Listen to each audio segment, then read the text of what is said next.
powder helpline today. 800-457-3280. You may be entitled to substantial compensation. The consultation is free, and you'll pay nothing unless there is a recovery in your favor. If you or a loved one used talcum baby powder-based products before being diagnosed with or died from ovarian cancer, call Talcum Baby Powder Helpline today. 800-457-3280. 800-457-3280. 800-457-3280. Febreze Car presents When Stinks Interrupt. Thanks for the ride, sis. No problem. Good flight? Yeah, Oh. Chicken nuggets. Chicken nuggets. Did you stop? Chicken. For fast food? Nuggets. Not today. Why? Oh, chicken nuggets. Pro tip, sis. Pick up Febreze Car, then pick up your brother. Febreze Car has 2 new ways to drive away embarrassing odors. Now available without heavy perfumes or with extra bold scent. Breathe happy Febreze. La la la la la. Pop quiz. What's the most important part of a ship? Don't answer. It's the crow's nest. Know why? Complete visibility. I can see what's on the horizon, and my crew pulling the ship together on the deck below. Dude, he does not. That's how I run the well, ship. I guess he's getting to the point where he cuts his own Granger hair helps us all keep off, a right? clear eye on our inventory, Yeah, I think so. saving us time, saving us money, and helping keep everything ship shape. It's always smooth sailing with Granger. Call clickgranger.com or stop by. 20. Granger. No, I meant for the like- ones. Oh, who get no, it. it's 10:02. We got Online 10:03. shopping is celebrating a new sales record for a holiday Yeah, it's season. at 10 a.m. Adobe Yeah, it's Analytics says it hit 151. $108 billion in 2017, 15% more than 2016 season. Facebook under fire. 3 Silicon Valley insiders, 2 formerly with Facebook, say the social media giant puts profits ahead of its users and democracy itself. They include Roger McNamee, an early Facebook investor, and a you could former just sit there mentor and to watch it CEO grow. Mark Sit there and Zuckerberg. keep it They all point to refreshing. Russia's I was 2016 doing it last misinformation night. campaign.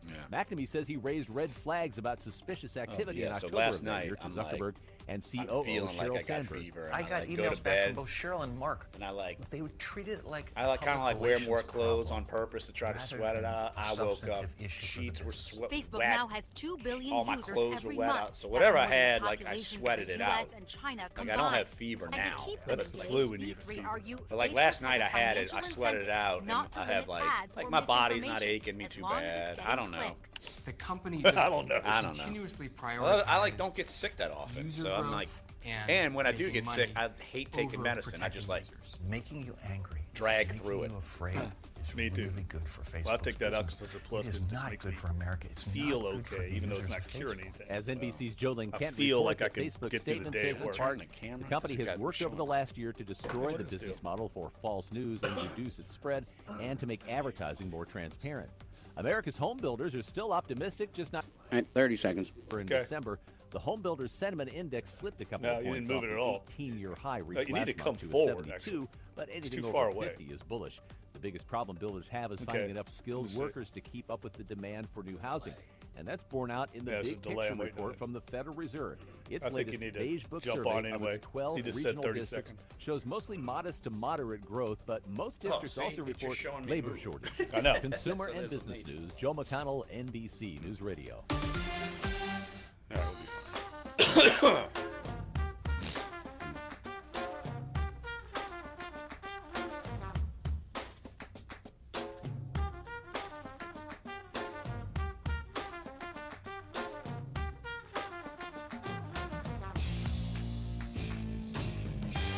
Duncan Holder on a Thursday, January 18th. The temperature is going to reach 40 degrees and the city's still shut down. What's going on? Jeff? The glories of living in Algiers and the West Bank, baby. No boil water alert for me. You're going to have to come to my house and take a shower. But for you, I'll just let you take a bath in the pond out back. I don't know. Ever since the brain-eating amoeba thing broke a few years ago, I'm terrified of any water on any other bank but the East Bank. Anything besides New Orleans. Isn't it like a... There was no brain-eating amoeba in Algiers' water system. Somewhere, not New Orleans. Somewhere. I could It's have all been the same Siberia. thing to me outside of New Orleans. Oh, my gosh. I've become one of those people like doesn't look beyond the levee. We have levees, and then too. brain-eating amoeba I don't want any part of. If that happens, would that be a quick death? I don't know. No, it sounds like it would be slow. slow torturous. eating. Yeah, you would all of a sudden become. Would you hear it? A Louisville fan, like it would eat at you and change your personality. I know it would. I think I'm gonna try to go as a brain-eating amoeba for Mardi Gras. That's gonna be my costume. Some of your not very nice fans would say you could just dress as you and you would be a brain-eating amoeba. You're probably right. I think I've earned that status with some people. I think so. Look, we got a great show today on a Thursday. Again, if there's ice on the road, be careful out there. If there's water, you got to boil it. Just go ahead and do it. Might as well just drink coffee. It gets hot, boils, whatever. But a great show coming up. And starting off in about 15 minutes, 11 minutes or so, Thomas Morstead's going to join us, of course, Saints punter, and he's going to chat with us, of course, about the season that was, what he thinks is ahead for the Saints. Me personally, I've already written it. I think good things are ahead. I'm sure he believes the same thing. But the story that's really making national waves, and it's an awesome story, how Vikings fans have set up essentially one of those accounts where you donate money to Thomas Morstead's charity, and they're doing it because they feel like he's showing basically courage and valor and the total respect for him for A, getting hurt, and then B, coming back out to defend the extra point, the first one out there. And so Vikings fans have taken that and run with it, and now his foundation, they have donated north of $150,000. It's an incredible story. It's like the Andy Dalton story with the Bills. The Vikings took that and ran, and it's an awesome story. I know he's overwhelmed by the love from Vikings folks. Yeah, talking to his executive director of the foundation last night, they set the goal of $50,000. Originally, we're going to set it for $50,000 on Wednesday morning, and they thought that was being a little ambitious. And then when they looked online, right before they were going to announce the official goal, they had already gotten up to like 25 or something. So Thomas said, let's go for it. Let's go for 100, and thinking that was going to be really ambitious and they might not get to it. And they blew that away in 12 hours. And so now this thing is taken off. I mean, who knows where it's going to go. And Thomas, as I'm sure he'll tell us, I mean, he's pledged to fly up there and make the check presentation in person during Super Bowl week. It's just a really good feel-good story and kind of restores your faith in humanity, quite frankly. Exactly. And it's a good trend.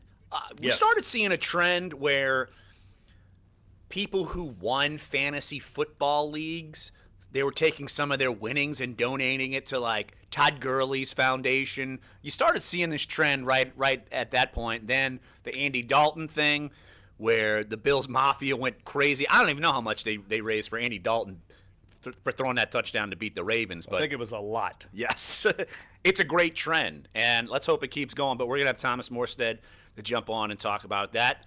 Around 10:45, Todd Grappanini, the voice of the Tulane Green Wave. Even though the Saints are out, he's riding high.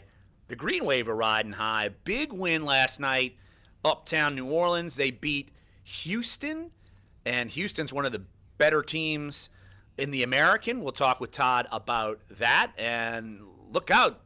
We've been kind of hinting through the last couple of weeks about Tulane kind of getting their act together as far as with Mike Dunleavy and the basketball team.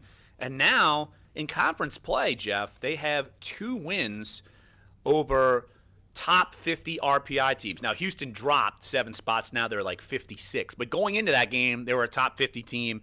Temple right now is a top 50 team. So some good things going on with Mike Dunleavy and the Green Wave in uptown New Orleans. Yeah, and I think you and I both were kind of curious to see how this was going to play out when Mike Dunleavy was hired.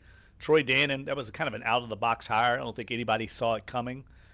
Look, he'd been in the NBA for all these years, hadn't coached in college in forever, and, he was at an age where you thought, I mean, this guy's used to staying in 5-star resort hotels, and now he's going to be on the bus with Tulane and staying at less than 5-star hotels, to be sure. I was wondering how that transition was going to work, and, man, it's been an incredible story. And his team is competitive. I mean, they're very competitive in his second year, and I just wonder where it's going to go because the way that the arrow is pointing right now, you can tell the players have bought into his style and his system, and I'm sure recruits are also seeing the progress in the program. And it's just nice, as we've said many times on the show, to have college basketball, interest in college basketball, and success on the court. It's been way too long. I mean, that sport has been dead in the state of Louisiana for almost a decade, it seems like. And there's no excuse for it. I realize we're a football state, but basketball is a big revenue-producing sport. And for it to be a non-revenue-producing sport the way it's been, there's really no excuse for it. Yeah, and they're coming off of back-to-back losses at Memphis and against UConn. And, oh, by the way, now I'm looking at it, I forget that Tulane beat SMU, and SMU's on a roll. So they've got their 3 wins in the American have been action-packed. And so we'll talk with Todd about that. Of course, Sports 1280 is the flagship station for Tulane men's basketball and Tulane football. Yeah, and SMU, they've jumped in the last week 26 spots in the RPI to 59, and Tulane has a win over them. So they've got 3 wins over top 60 teams in the RPI. That's pretty impressive. Yeah, I mean, in 1 year, to go from what would they win, 6 games last year? Right. They've already doubled that. They're 3-3 in the conference. I mean, they're right in the thick of it in the American, and the American is a very good competitive basketball conference. Wichita State could be a Final Four team. Cincinnati, top 10, 16-2 overall. Houston, Memphis, SMU, all very competitive. And we didn't even mention UConn, which is traditional power. Right, you've got Memphis and UConn that are traditional powers, and they're down, but you've got other teams that are up. So Yep. it's yeah. And look, they'll travel to SMU to take on the Ponies on Saturday, and of course you can hear that game right here on Sports 1280. So we'll talk with Todd about that, and then 11 o'clock hour we'll have our own Josh Katzenstein, of course, covers the Saints for NOLA.com, the Times-Picayune. We'll kind of get his final thoughts on the season, and then we'll start moving forward. Yeah, I'm going to have a column coming out tomorrow on NOLA.com and in our print editions of the Times-Picayune about what the Saints need to be looking forward to as far as next year. What holes need to be filled? What are some of the question marks in the offseason as far as what players should they retain? What players are they going to have trouble retaining? And so we'll talk with Josh about that, and we'll kind of extend that in the 11 o'clock hour. And I'm sure in the 11 o'clock hour, Jeff, we'll talk about the Pelicans losing to the worst team in the Eastern Conference after beating the best team in the Eastern Conference. This is why Pelicans fans want to beat their head into a brick wall. This is why. I think what's happened more than that now is just plain apathy. People aren't even showing any passion anymore because it's happened so long. And this is not a one-time thing. I'm getting a lot of blowback on social media. Shocking. I know that's shocking. Stunner. Saying, oh, you're overreacting to one loss. It's not one loss. That's the whole point. This has been a pattern of behavior from the team over the course of multiple years, and certainly this year. And people are tired of hearing excuses. What I got a lot today from a lot of diehard Pelicans fans was, oh, it was the second game of a back-to-back. That's another excuse. The good teams win back-to-backs. Exactly. Are they the first team to ever play a back-to-back? Let me check the schedule. Yep. No. Pelicans, first team ever to play a back-to-back. Who knew? I like your little nerd voice. It just drives me berserk. Berserk. The excuses have been going on for years. Years, exactly. I mean, first we heard all the injuries. Then we heard how young they were. And then you hear, the back-to-back. I mean, they were tired. Come on.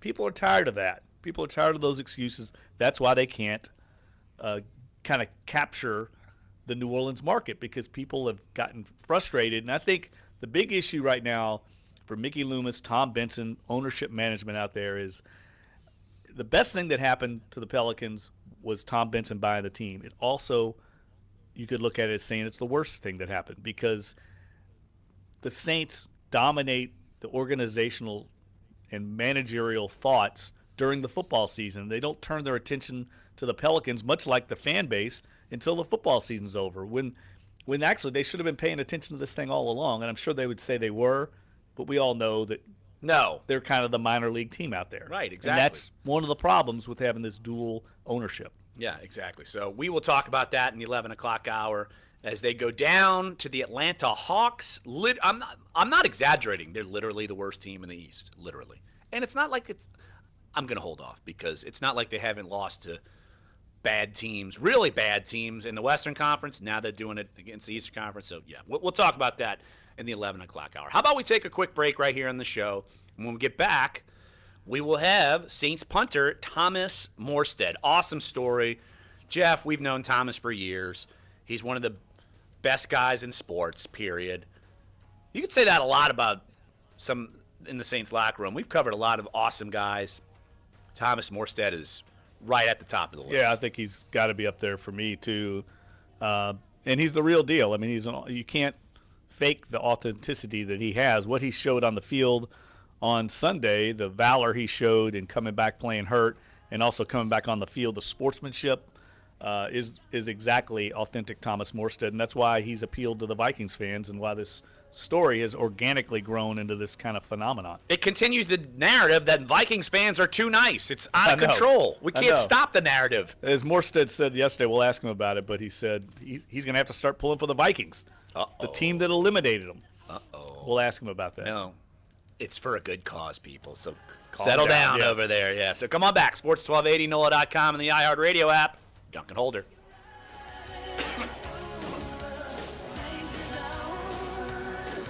Hacking up lungs on air.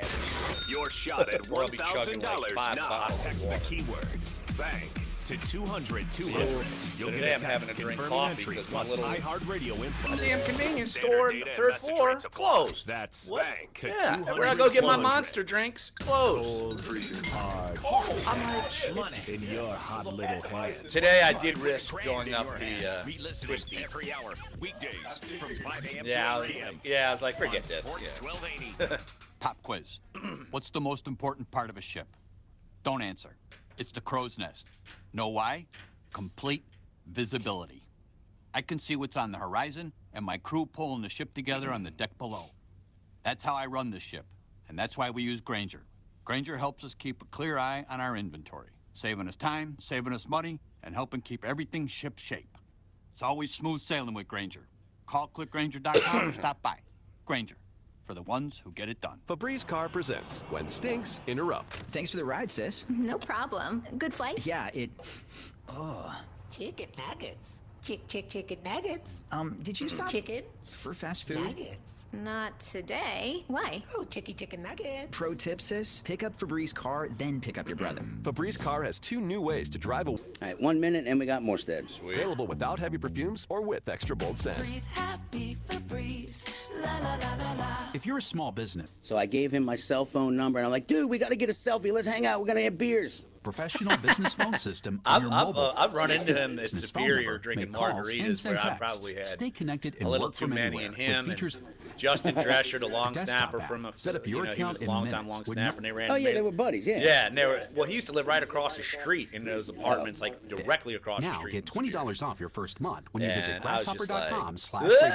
That's And he's like, "Larry." grasshopper.com/radio. And they like never let me forget it.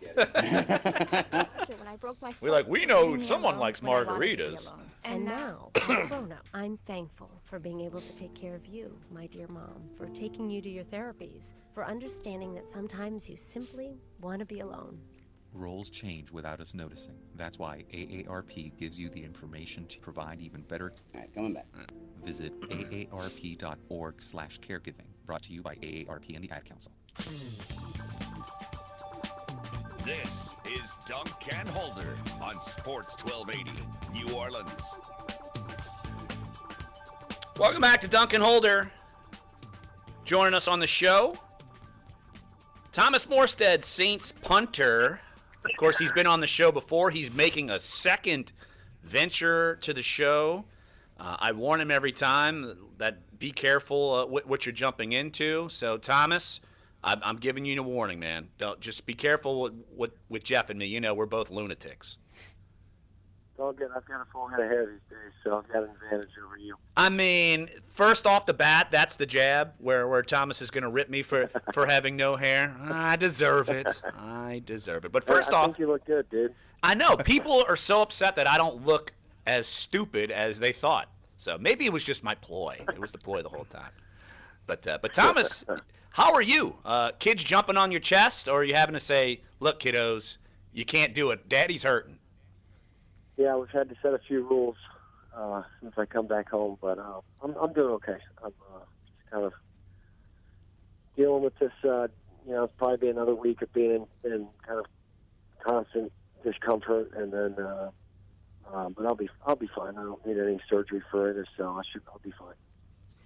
Well, Tom, can you kind of tell us what the last 2 days have been like with this kind of viral campaign that has taken off with your foundation? I mean, it's really a remarkable story, and kind of I think validates our faith in humanity. I mean, these are Vikings fans, Minnesota fans for the most part, that have taken this cause, and really something born out of a negative thing. You all lost a game, you had an injury, and it's turned into this really feel-good story that has kind of taken the city by storm.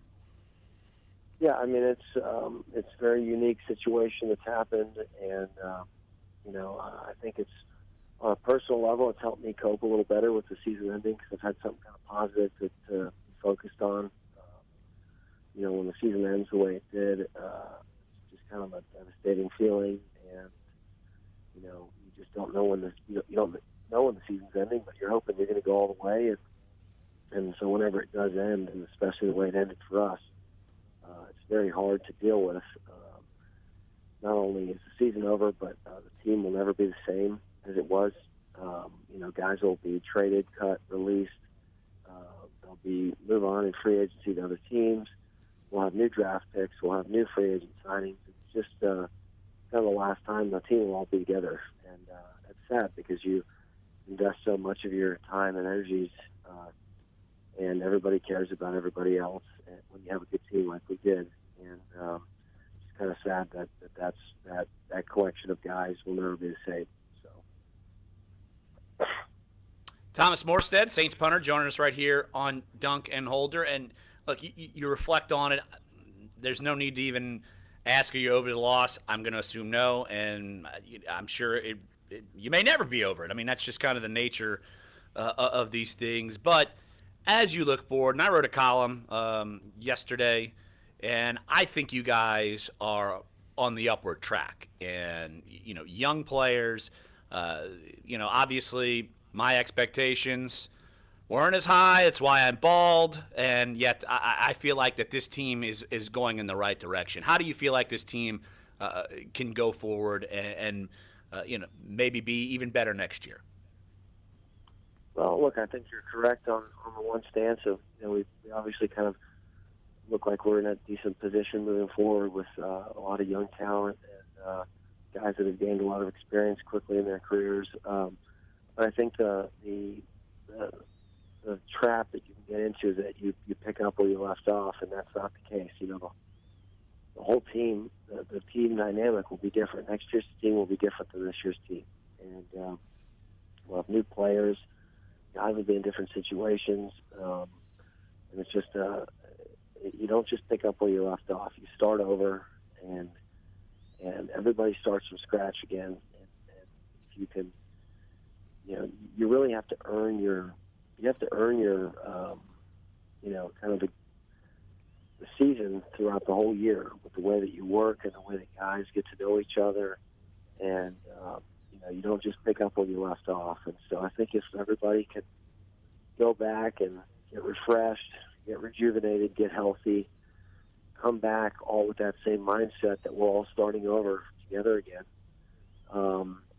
then yeah, we'll have a chance. But you don't just pick up where you left off, and next year's team will be a totally different team than this year's, and but we'll be excited to get back to work. I know that, and make another run at it.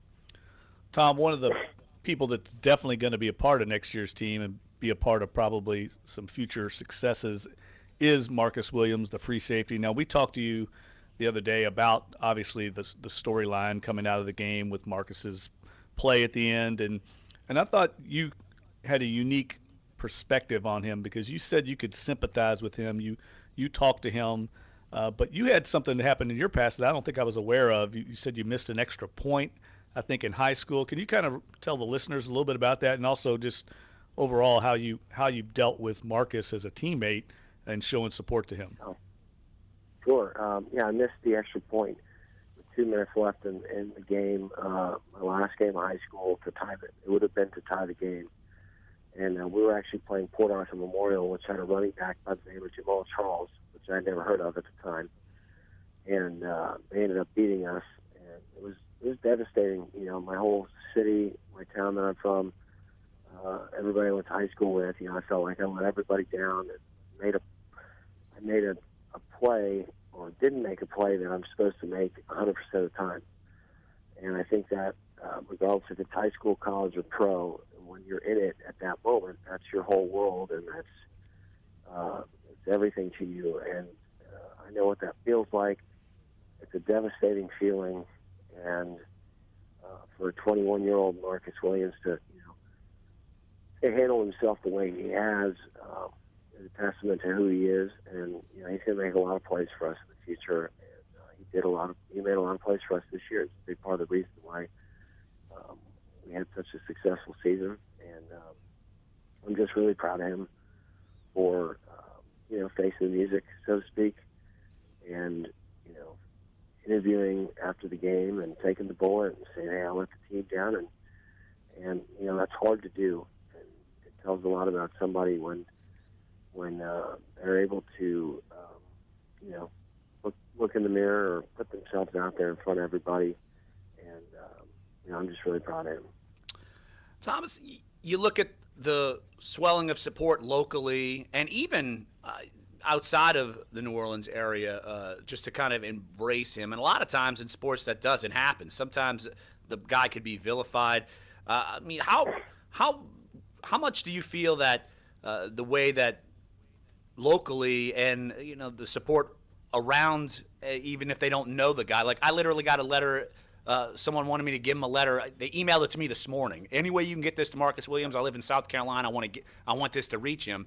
How much do you feel like that's going to help him going forward? Look, I think it's always nice to receive letters of encouragement, but dealing with the negative side of things too can really propel people. So whether they're encouraging letters or hateful letters, not that I'm encouraging that, but some people are made of something different, and I think Marcus is the type of guy that's got an internal fortitude that's stronger than most. And I just think, regardless of what factors are pushed on him, whether they're positive or negative, I think he's going to handle things the right way. And I just think he's built for it, and he's going to make a lot of plays for us in the future. Tom, you got a lot of attention for after the game coming back out for that extra point, which is a weird, bizarre scene. I don't think I've ever seen anything like that in all the years I've covered the NFL. I mean, players on the Vikings were conducting media interviews. They had their pads off. And you guys have to traipse back out there to conduct this kind of perfunctory extra point. Can you kind of tell us how that came about, and what was it like being out there on the field? Well, look, I wasn't in the locker. I got in the locker room last almost of anybody. I was out there. I was talking to different guys that I knew on the other team, and just kind of, soaking in the experience, even though it was a negative one. I think it's important to do that, regardless if you're on the good side or the bad side. And so I was just out there watching the Vikings celebrate. I took my time getting in the locker room, and apparently the referees come in saying they need 11 guys to finish out the game. And as soon as I turned the corner, John Kuhn was in there saying, "Hey, we need 11 guys to go out there." And as soon as I turned the corner, I heard that. He looked right at me and said, "Thomas, we need 11 guys." So I just turned around and ran back out there to go do the play. I wasn't trying to make a statement or do anything that was, honorable or anything like that. I was just, they just needed 11 guys, and so I just went out there, and I didn't realize that when I went out there, I was like the first guy that was kind of heading towards their team at the other end of the field. So, I just kind of was trotting out there. I know Case Keenum a little bit, and he just said, "Hey, Thomas, we're going to kneel it." I said, "I hope so, because I'm going to get crushed by your linemen if you don't." And so we just lined up across from him, and that was that. And it's just something that had to be done to finish the game, and that's all it was. And Thomas, now we move forward, and this again ground swelling of support from Vikings fans who appreciated what you did, and now I see you're up north of $150,000, and you've got some plans to kind of give back. What are your plans to use that money for your foundation? Well, when we found out about it, I just said, I just kind of acknowledged it on social media, and I said, hey, whatever money we raise from these Minnesota fans, it's very appreciated, but we'll find a hospital in Minnesota to give this money back to, I really think people should be encouraged to get back in the community that they live in, and so I just thought it was the right thing to do, and obviously I didn't know that we'd be raising this much money. At the time that I said that, I think it was, at maybe $6,000 or $7,000 or $8,000, something like that. So, so we're still going to honor that. These are all people that are giving money from Minnesota, and I think it's given us a great opportunity to talk about child life and what it means in the hospital and why it's important, and which is a lot of what we focused on down here in New Orleans. So I'll be glad to go up there and present that check, and hopefully get a lot of people educated on why it's so important. Well, one day, that's exactly my next follow-up, Tom, is can you tell us a little bit about the Child Life Program at Children's Hospital? Because it's something that you're very committed to. Yeah, so we've committed to doing that here at all the hospitals here in New Orleans, and then hopefully moving more regionally and throughout Louisiana and Mississippi. But Child Life is, everybody knows that you go to the hospital to get medical care, physically to get fixed. Whether you've got a sickness or a broken leg, you're going there to get better physically. And, when you're a child that is 5 years old and you're getting needles stuck in you and you're getting maybe chemo dripped into your body and it's going to make you sick, that's hard enough to explain to an adult, let alone a young child, and who's at a totally different level of emotional and physical development. And so it's really important that these kids be, administered and cared for in the right way, because you're not caring for an adult that understands what's going on. And so to be able to emotionally care for these kids, they have all sorts of tools to kind of explain to the kids what's going to happen and why it's going to happen. And they also have a lot of toys and books and different things like that are used to let kids still be kids while they're in the hospital. Because one of the issues especially with chronic sicknesses and illnesses, is that kids end up leaving the hospital and they're not kids anymore after their long stay, because they've had to kind of grow up and face their own mortality at a really young age. And it really affects them for the rest of their life, and many times in a negative way, because they had to grow up too quick. And so these child life specialists are fantastic, and they know how to deal with these kids and help them to understand what's going on, no matter what age they are. And they're also great for helping the siblings cope with what their siblings are going through, and helping the parents and the families, be able to make sure everybody's, handling everything the right way. And it's basically hopefully at the end leave the hospital with as few emotional scars as possible.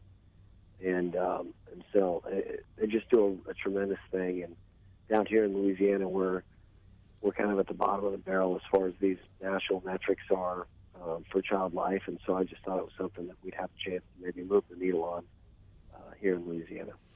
And have you bought your tickets to Minneapolis yet? I assume that's on the agenda. That's on the agenda today. I've got to get my air flight, my airfare, and we're going to get up there and do the whole check presentation. And shoot, we still don't even know how much money that's for yet, because the donations continue to pour in. And we'll make sure that we, the more money you get, the bigger the responsibility feels to make sure you do the right thing with it. And people are counting on us to do the right thing with it. So we'll definitely make sure that we're dotting our I's and crossing our T's, and that we're doing this thing the right way. But it's really just been mind-blowing to see how many people would give to, kind of a stranger, and to a group of people that they don't even know. It kind of, like you said, it restores faith in humanity a little bit with all the negative, divisive stuff we see going on in today's world. Thomas's foundation is what you give will grow. Hey, Thomas Morstead, Saints punter. Great story. Look, great season, and we really appreciate you jumping on the show. We say it all the time. You're one of our favorites we've ever covered, and so I'm not just gloating and trying to butter you up, but Thomas, you're one of the best, so appreciate the time. All right. Thanks, guys. Appreciate you having me. You got it. All right. That's Thomas Morstead, Saints punter. Awesome story. And, look, you could tell the emotion is still there as far as the game and everything because that's, you live that every day of your life. But the fact that you've at least got something like this, and it's awesome that there's something like this that follows up something that people are going to kind of be down on as far as the loss to the Vikings. No, it's a real feel-good story, and I think New Orleanians should jump on this, but I would hold off a little bit because I think there's something in the works with Thomas's foundation that's going to be appealing to New Orleanians. So hold off if you got that inclination that you want to give. You might want to wait a few days because I think they're going to announce something that's going to appeal locally and will be good for people locally. You could also tell, by the way, that Thomas is speaking kind of in short breaths because it's still difficult for him to breathe because of those bruised ribs. Technically, it's called bruised ribs. He's got torn cartilage in his rib cage, but short breaths, and he's in a lot of pain still. All right, well, we're well over our break, so let's take a quick break right here. We'll have a quick segment, and then in about 10 minutes, we'll have Todd Grappanini, the voice of the Tulane Green Wave. He'll come on and talk about the big win last night against Houston. So come on back. Sports 1280, NOLA.com, and the iHeart Radio app. We're Dunc and Holder. I've been like holding off. New Orleans. Dying. This report is brought to you by the Rock and Roll Marathon Series. Happy Thursday from the Fox 8 Weather Center. I'm meteorologist Shelby Latino. We expect temperatures will warm to above the freezing mark by 11 a.m. this morning, and then we'll see temperatures climbing into the low to mid 40s this afternoon. Lots of sunshine out there, but those clear skies tonight will help us cool down again. Temperatures getting into the mid 20s on the North Shore, and it looks like a light freeze for the South Shore. I agree. You could tell he was kind of around had his 32 kids. tomorrow morning. From the Fox 8 Weather Center, I'm meteorologist Shelby Latino. Have a great day. Rock and Roll Marathon Series is gearing up for the best year yet in 2018. This best-in-class running experience is one you won't want to miss. This is where everything you love about running comes together, where miles of music motivate you and bands and fans line the course. Register now. Run rockandroll.com. I'm Dave $200,000, I'm sure, by the time he gets Viagra? assume that, yeah. Now you can get sildenafil, the active ingredient in Viagra, in generic 20 milligrams for $2 per tablet. That's a savings of $50 per dose. Marley Drug is a North Carolina pharmacy delivering generic sildenafil to your door. For more information on sildenafil, go to marleygenerics.com or call us at 800-853-6375. That's 800-853-6375. Thank you for being a friend.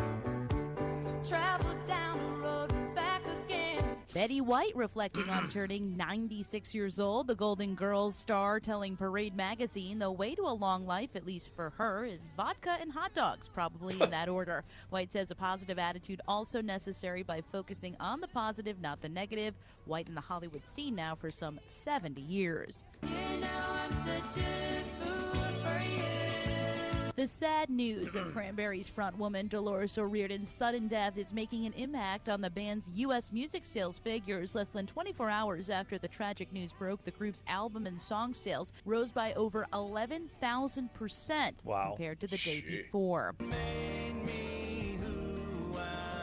Maybe she's just hanging out with Tupac and Biggie and Elvis on an island and just getting all the money. So there's the autopsy is supposed to come back today.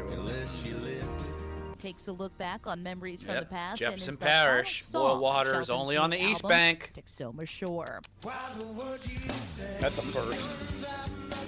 Dave Matthews Band reportedly close to wrapping work on its 9th studio album. All right, Dave, we'll just do a quick segment and then get out. Yeah. All right, 10 seconds. Yep. And will likely share new songs when they launch a summer tour. That's entertainment. Jennifer Pulsoni, NBC News Radio.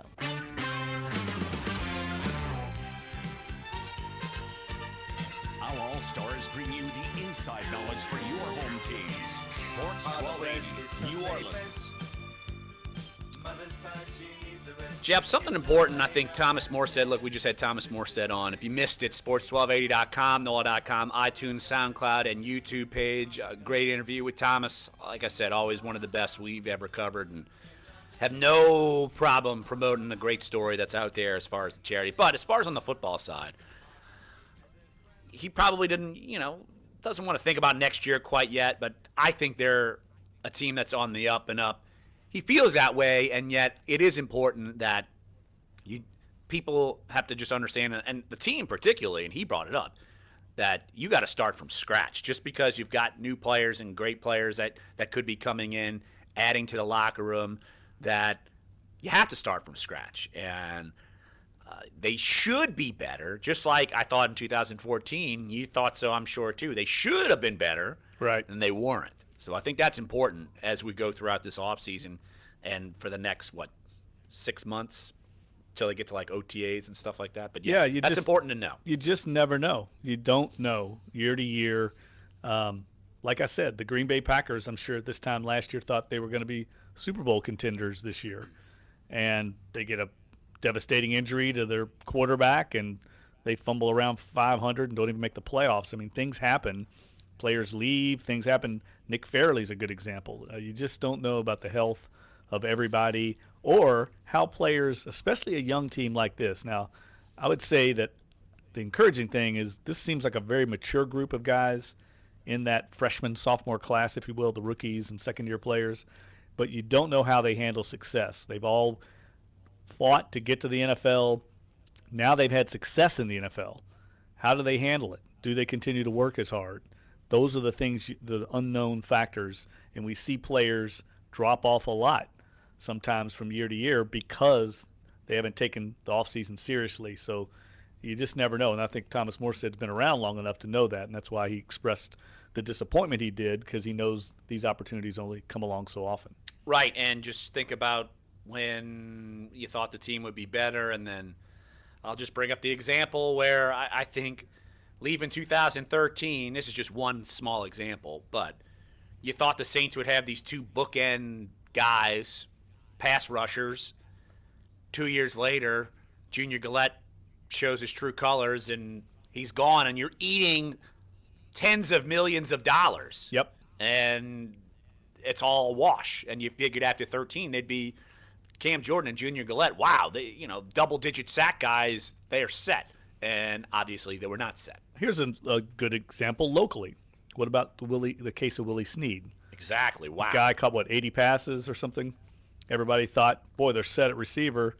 He drops off the face of the earth almost in one off season, and now we don't know what his future is going to be. I doubt it's going to be in New Orleans. I seriously doubt it. So that's something we'll touch on later in the show and in the next several weeks as we go through Saints offseason issues. So let's take a break right here on the show. When we get back, the voice of the Tulane Green Wave, Todd Grappanini, will join us. Tulane coming off of a big win against Houston in Uptown. They will be traveling to SMU. They've already beaten SMU once. If they would go up there and get another win on the road, huge for them. But we'll talk with Todd about all of that coming up next here. Sports 1280, NOLA.com, and the iHeartRadio app. Dunc and Holder. But who's gonna have your back when it's all done? It's all good when you live for your beer fun. Can't be a fool, son. What about the long run? New Year's resolutions. Losing weight? Forget that. How about being a better person? Nah, I'm not going to quit smoking either. All right, well then what about winning Pelicans tickets? Now we're talking. Keep listening for your chance to win Pels tickets on Sports 1280 New Orleans. You're the kind of guy I want to hang out with. Hey, thanks. I was being sarcastic. Americans are always on the move. They're in the car, or at the office, or working around the house. Americans refuse to sit still. So how do you connect with all those moving targets? Easy, with radio. Radio reaches 93% of Americans every week, more than Google, Facebook, and even television. Because, hey, who has time to sit and watch TV? So when you want to connect with all those constantly moving adults, teens, and millennials, get to iHeartMedia.com. and put AM/FM radio to work for your company. iHeartRadio now makes it even easier to listen to all your favorite podcasts. No need for another app. All the biggest names in podcast. All right, we got Grafan. 1 minute. Radio app. Literally thousands of them. Like NPR's full lineup of podcasts, including the TED Radio Hour. Plus Bill Simmons, How Stuff Works, the New York Times. You got me? Mark Maron. Yeah, got it. Sports. All available for free. Now your favorite radio app can be your favorite podcast app. Download or open the free iHeartRadio app and tap podcast. Ooh, your favorite commercial's coming up, Jeffrey. Oh. I need that for my scratchy For throat. over 80 years, in the heart of Mid-City, where it's always been, is a New Orleans. I put a spell on you. Come in for some New Orleans steak. I'm getting hungry. How New Orleans Hungry food. and sleepy. Atmosphere. And some of the best seafood in the city. Larry is looking Always awful good New right Orleans. now. Always the best. Oh, boy. You had to make it weird, huh? This is what this does to you. I like the short-haired Larry. Gumbo is more than soup, and the new Armstrong International is more than an airport. God, I just 10 seconds. It will be a destination in its own right. Can't The flush new the Armstrong toilets in the International airport right New now. Orleans takes flight, Gosh. arriving 2019. Third world country. This is Dunc and Holder on Sports 1280, New Orleans. Welcome back, Duncan Holder. Just a heads up. If you go to the airport right now, you can't flush the toilet. They're closing the toilets. They got to bring in portable toilets. Flush the toilets to begin with, from my experience. Usually they just miss the toilet. That too. And many people just barf in the toilet, because I've heard that more often than I ever want to in the New Orleans airport. Did you ever see the Dane Cook bit on that public restrooms, public toilets, and his questions? What's going on in there? So true. Well, what is going on? People act like they're in their house. They just do what they want. I don't think they do. They Actually, don't. yeah, you're right. You'd be more respectful if you were at your That's house. the whole point. I mean, what is going on? Everything's wet, as he said. Everything. Todd Graffanini's wondering what the hell is going on. Why would we just mention that? Because they're literally having a press conference and talking about the airport, and you can't flush the toilet. So on that note, Todd Graffanini, the voice of the Tulane Green Wave. Hey, buddy, how are you?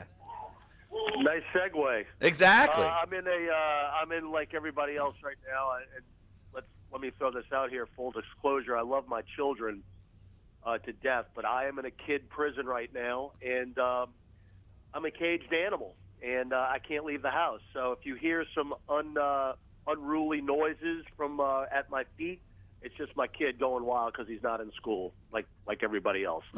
For the second day in a row. I know kids are off. You know, it's gonna be in the mid 40s by midday. School's canceled. Hey, let's just shut it down. All right. It's cold out. We can't go to school. It's cold. Oh my gosh. Anyway, I mean, come on. People got stuff to do. Yeah, exactly. Well, heck, you guys played last night. Cold didn't bother y'all. Might have bothered Houston. Didn't bother y'all as you guys pick up a big win, 81-72 over the Houston Cougars. And Todd, when we were talking about you coming on the show, you look at the wins that you guys have. You've got, as of right now, you've got 3 wins over teams in the top 60 in the RPI. Consider where the program was a year ago. That is as a remarkable of a turnaround as we've seen in a while.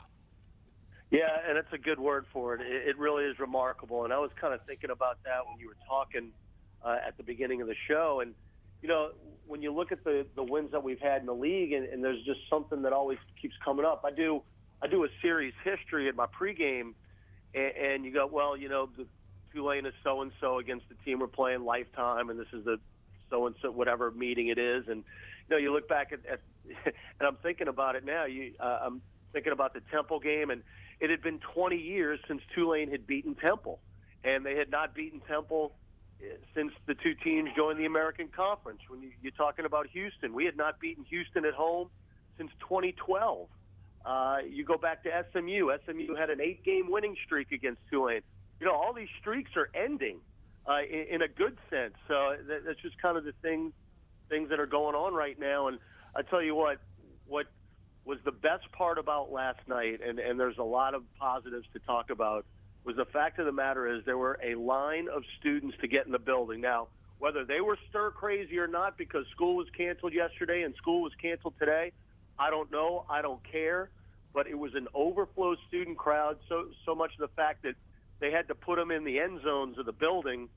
And for the team to respond the way that they did, it felt like 1995 in there at times last night. It was so loud, and for once, the home court advantage came into play, because in the past, when we'd have a big crowd, it's kind of funny to think about it and crazy, but sometimes it worked against us because we weren't used to playing in front of that many people at home. You get into a try too hard type of situation. Well, last night they fed off the crowd, and it worked to their advantage. And to me, that's the best part about what happened last night, because now the students that were there are going to come back, and the regular fans that have been coming all along are going to have a student group to kind of feed off of. So it was really a big night. Yeah, my kid's going crazy. Hold on.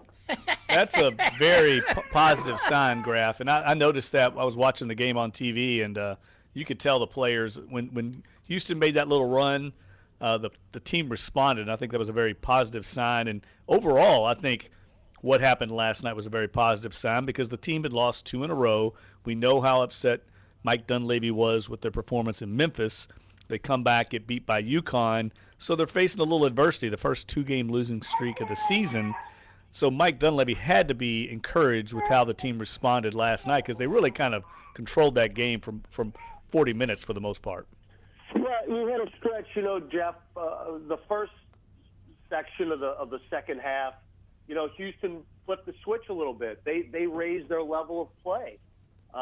Tulane had a 7-point lead at halftime, but and I mentioned at the time, look, Houston made their run. They went on a 9-0 run, and they took the first lead that they had since the 18-minute mark of the first half. Tulane had controlled that basketball game, and Houston says, "Look, we're 14-3. We're at the top of this conference. You're not gonna to walk all over us." And Tulane raised its level of play, and the most encouraging sign about last night, as far as the X's and O's goes, with the rebounding. Houston had 15 offensive rebounds in the first half, which, I use the word, it's ludicrous. It was unbelievable. Now, don't get me wrong, Houston's an outstanding rebounding team. They're +8 in that margin, and the only team that had out-rebounded Houston the entire season was LSU, who is turning out to be a pretty good basketball team themselves. So Tulane was -10 in the rebounding differential at halftime. It proceeded to out-rebound Houston 26-13 in the second half, and Houston had 1 offensive rebound the entire second half, and that was the thing that got Mike Dunleavy the most fired up when I talked to him after the game. And, Jeff, you very well know, rebounding is just effort, 1-2. Now, of course, size makes a difference, but, sometimes other guys have to go in there and get dirtied up and go in there and knock bodies around, and Tulane was able to do that in the second half, and that, to me, is why they won the basketball game, because they did not allow Houston to crash the offensive glass and get second-chance opportunities. Todd Graffagnini, voice of the Tulane Green Wave, joining us right here on Dunc and Holder. Of course, the Green Wave men's basketball and football games, you listen to them right here on the flagship station, Sports 1280. Look, last night, Cameron Reynolds, 6 of 9 from 3, led all scorers on Tulane with 22. Jordan Cornish with 14. And you guys shot 10 of 21 from 3, almost 50%. And it's, if you're going to beat teams that are top of the conference, you're going to have to shoot that well. That said, you guys are going to SMU. You've beaten SMU already once, and SMU's kind of on a roll ever since then. Just heading up there, and you guys are able to, if you win, you're above 500 in the conference and really on a roll. Just your thoughts on going up to Dallas and what the Tulane team needs to do to get another win over SMU, like who I said, is one of the better teams easily in the conference. Yeah, and if I sound different, it's because Jack just knocked my headphones off. Look, people understand. You're talking with friends. This is like a phone conversation. Chaos here right now. No, you're exactly right. And let me tell you something about SMU, Larry. They went into Wichita last night and beat Wichita State. So, and you heard Jeff earlier. Yeah, Wichita State's a Final Four team. Nobody goes into Wichita and wins, and SMU did it last night. Shake Milton scored 33 points. So that's what Tulane's got in front of them on Saturday at Moody Coliseum. Yeah, I know. I hear you back there. Tulane's got an opportunity to sweep SMU. Now, whether that's going to happen or not, we don't know. I will say this, and Coach Dunleavy said this on the postgame last night. SMU zoned Wichita State for 40 minutes. So I would bet you just a bit over 2 minutes that Tulane is going to see zone for 40 minutes, and how we attack that zone is going to be the key to the basketball game. And Tulane's got to shoot the ball well. You're exactly right, Larry. If you're going to beat teams that, if you want to say they're better than you talent-wise, you've got to make threes. You've got to shoot the ball well. You've got to get into the double digits as far as threes go. That's why last night was key, making 10 of them. You got to do that against SMU, where historically it's just not an easy place to score. The rims are the worst I've ever seen. You basically have to put the ball in the hoop without it hitting the rim every time for it to go in. You're not going to get any rolls. It's like at the carnival. What's wrong with them, Graf? Are they tight? What's the deal with the rims? It's just they're really, really tight. And all right, Jack, I hear you. But yeah, everybody who goes in there, Jeff, can't score. I mean, it's not a coincidence to me. I just think the rims are terrible. Now, SMU plays in it every day, and they're used to it, but it's just really tough to score in that building. And Tulane, 1 minute. You think about last year, Tulane went in there and actually had a 15-point lead at halftime, and you saw the most shocked looks on people's faces all around. But we were shooting the ball well that night. We got to shoot the ball well on Saturday to really have a chance. And as Coach Dunleavy says, everybody has to play well on our team to win. You can't have the main guys have a night off. It's just the margin of error is that thin. So we'll see what happens. The guys have a great frame of mind, that's for sure.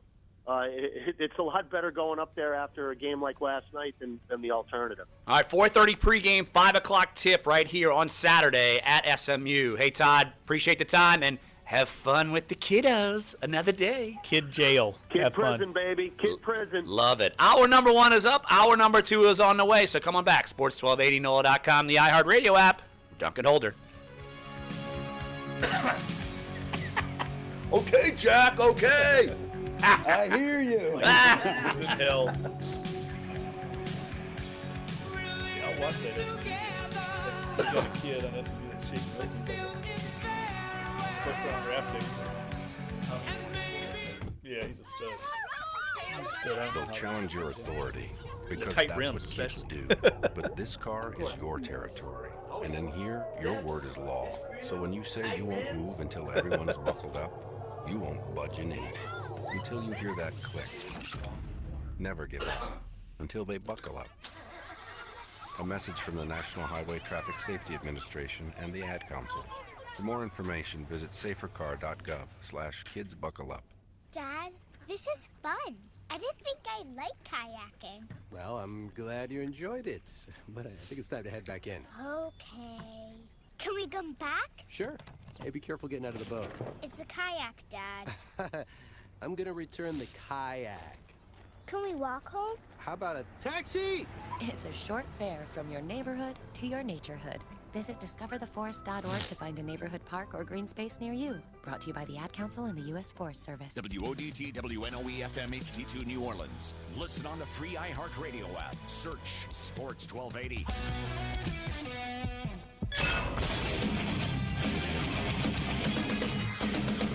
Fox Sports trending now. A collective gasp heard at Foxborough yesterday. Boston Herald reporting that quarterback Tom Brady injured his hand during Wednesday's practice when one of his Patriots teammates accidentally ran into him, jamming the hand. The report does say x-rays revealed no structural damage. While NFL Commissioner Roger Goodell will not be at New England this weekend for the AFC Championship game, the league says Goodell will attend the NFC Championship game this Sunday in Philadelphia. And in case you're wondering, the referee for the upcoming Super Bowl will be 15-year veteran Gene Steratore, who has officiated 12 career postseason games but never the Super Bowl.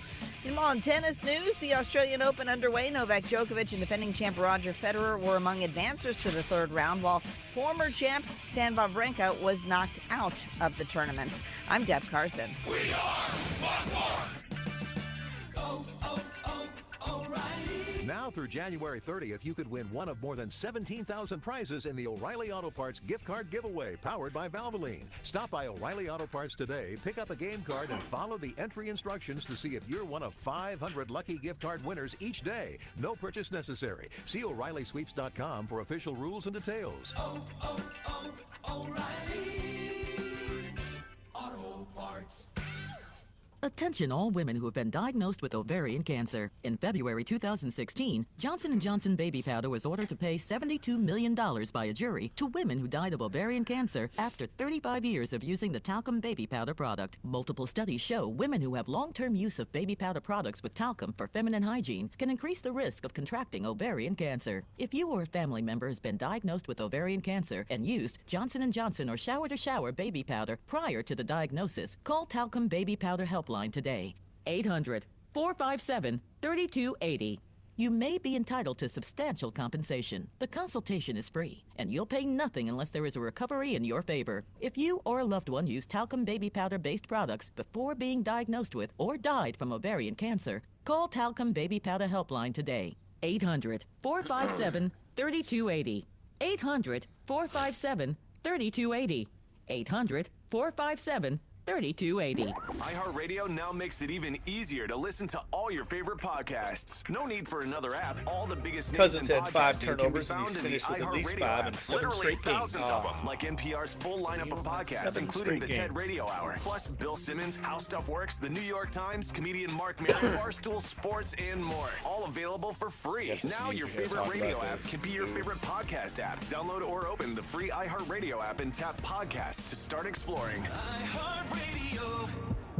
Do you know the power of a good idea? The Latrim Corporation has grown through people and their ideas. It all started in 1949 when our founder, J.M. LaPere, invented automatic shrimp peeling machinery that changed the seafood industry. J.M. founded the Latrim companies, Intralocks, LaPere Stair, Latrim Machinery, and Latrim Machine Shop. The people of these companies have patented hundreds of new inventions used around the world. If you have good ideas and want to help create the next Latrim innovation, now they're going to get their act together. You bet on them. full listing of positions. You know, you can just tell they're pretty predictable. Online shopping is celebrating a new sales record for a holiday season. They scored Adobe 10 Analytics points in the says they've third hit quarter. $100 billion. That's the quarter I was watching them, and they couldn't 15% hit more a than shot. 2016 They couldn't hit it. Facebook shot. under Yeah, I fire. think 3 Silicon Drew Holiday Valley missed the insiders, rim two and formerly like with 10, Facebook, 12 feet say away. the social media giant puts profits ahead of its users and democracy itself. They include Roger McNamee, an early Facebook investor and a former mentor to CEO Mark Zuckerberg. They all point to Russia's 2016 misinformation campaign. McNamee says minute and a half. It's about suspicious activity in October of that year to Zuckerberg and COO Sheryl Sandberg. I got emails back from both Sheryl and Mark. They treated it like a public relations problem rather than a substantive issue for the business. Facebook now has 2 billion users every month. That's more than the populations of the U.S. and China combined. And to keep them engaged, these three argue Facebook has a financial incentive not to limit ads or misinformation as long as it's getting clicks. The company just continuously prioritized user growth and making money over protecting users. Making you angry, making you afraid is really good for Facebook's business.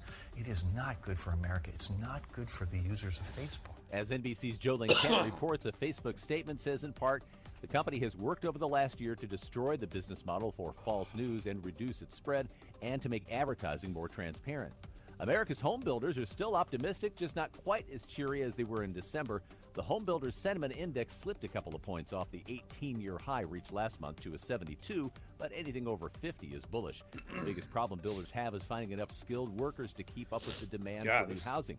And that's borne out in the Big Picture report from the Federal Reserve. Its latest Beige Book survey of its 12 regional districts shows 10 seconds. Moderate growth, but most districts also report labor shortages. Consumer and business news. Continue to Joe stumble around the McConnell, planet NBC for News some Radio. time, knowing well there's no place for me here now. It's 10 o'clock show. It's 10 o'clock show. I come when I want. Yeah, no, you don't. Thank you.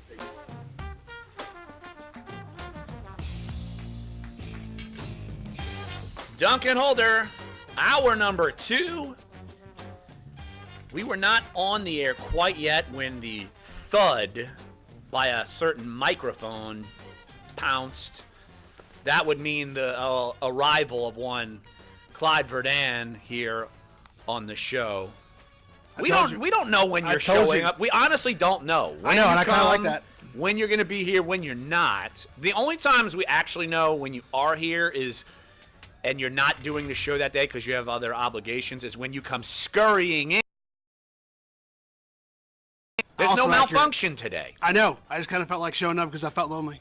And I figured you guys were lonely. I figured you guys were lonely too. No, he felt I lonely. think a fine is in order. Maybe some gassers. Do you know how crazy it is on the surface streets right now in the city of New Orleans? An hour late. Do you realize how crazy it is right now on the surface streets? Oh, wait a minute. Yes. I was hoping you didn't do it. Yes. Wait a minute. Forget the Pelicans for a minute. Larry rant. My rant. Are you ready? No excuses, Let's Clyde. go. Go ahead, Larry. Are you ready for my rant? So, anyone who follows me on Twitter or I'm friends with on Facebook understands that's a massive amount of people. My dilemma.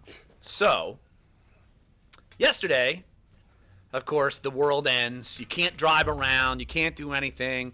And I threw out the hypothetical question because, honestly, I didn't have to go, but I just thought about it because there were people probably in traffic longer than me. From Tchoupitoulas to at Jackson Avenue, for me to get home to Algiers, it took me 2 hours and 15 minutes because everything's closed, the world's over, can't do anything, divert traffic. And here was my question. It was a hypothetical question until I got probably an hour and 50 minutes into the trip. If you've got to go to the restroom, what do? You don't anticipate. Usually a 5-minute trek takes you 2 hours and 15 minutes. How do you go to the restroom? What do? And if you're a guy, you at least have option 3, which is usually if there's some sort of empty container, you can relieve yourself. But if you don't have that, what do? You didn't have a catheter with you? I did not have a sneaky leaker like of college days where you could just pee wherever you want on Mardi Gras Day. No, I did not have that. I like what how do? Jeff is just randomly thinking that people just, oh, hey, man, you forgot your catheter at home today? Do you get out the car with it running, with traffic like inching, to go on the bridge? Or do you just go Billy Madison and Miles Davis and just pee your pants? What do you do? Sounds like the crotchety old man has switched hats on this show. For sure. Oh, absolutely. Boy, when I complained about my road rage coming back from the LSU game one day, I got labeled a crotchety old man, get off my lawn. Now, all of a sudden, the shoe's on the other foot. But what do? Yeah, the old man's slippers on the other foot. You're ignoring the dilemma. What do? Most people say get out of your car and just – that's the majority of the reaction I got on Facebook and you hold on it. Twitter. What, you can't hold – what are you, 5 years old? You can't hold it? If you're in the car for 2 hours and you're stuck and there's nowhere to go, what do? It's mental toughness, man. Come on. People are saying, where it depends. You don't anticipate being in the car for 2 hours when your trip is usually 5 minutes. Also fair point. Suck it up. Suck it up? Yeah, come on. My vote is you just got to go in your pants. You can't get out of your car. If you're the driver and you're alone, you can't get out of the car and just go. But the question is how you have to decide between mental toughness. You have to decide between like absolute bladder rupture or cleaning your car and your clothes, knowing that you have to do it, and you have to do that immediately. You have to clean your car almost instantaneously, or it will smell like parking lot or restroom, bathroom. Peeing on yourself is never an option, ever, in any situation. I don't care if you're in the Amazon outback, desperate on an island or something. That's you're in the outback. I think that's a little different. Whatever. The Amazon outback, same thing. It's never an option. That's never There's the outback answer. in the Amazon. Ever an answer. No, you get out and go in the middle of the road. That's better. You're the driver. You're alone. You're the driver. You're alone. Cars you pull are over. moving. You pull over. You get over. You put your hazard lights on. but you do not go on yourself. The police come and then Under any you're circumstances. out and they arrest you for indecent exposure. What if that happens? When you're a man, you do not do childish things. Going on yourself is What? what babies, No. what babies do. You're a man. You've done childish things. I do them. Clyde does them all the time. That is Not going on That yourself. is not a viable argument. No, that is never an answer. It's not. You don't go number 1 on yourself. You don't go number 2 on yourself. Well, no.